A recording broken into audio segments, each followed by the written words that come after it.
Hi, welcome to Bad Movie Reviews.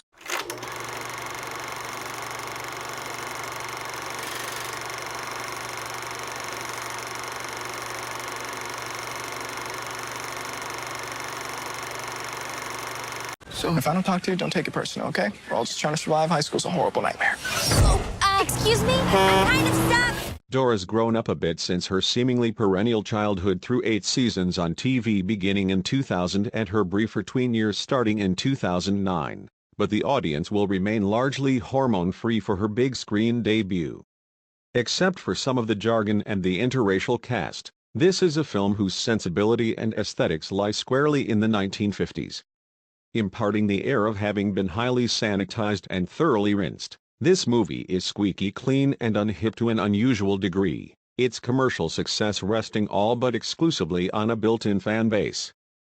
Something seems off and far too Hollywood-ish from the very beginning, where we find the 16-year-old Dora living with her zoologist mom and archaeologist dad in a deep jungle abode so luxurious and elaborate that it looks like something rich tourists would pay a few grand a night to stay in. Like Tarzan, Dora grew up in the jungle with animals as best friends, but unlike the fictional vine swinger, she's being sent to LA to study at Silver Lake High.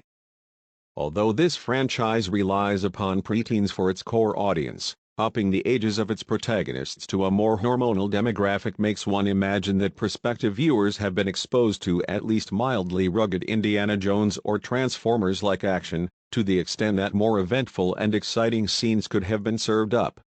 In the action and suspense department, what director James Bobin delivers here feels more like kiddie 1950s television.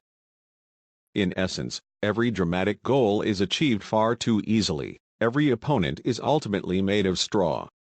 The characters are never truly challenged, as if the filmmakers are afraid that any credible peril might prove too frightening for some little kid.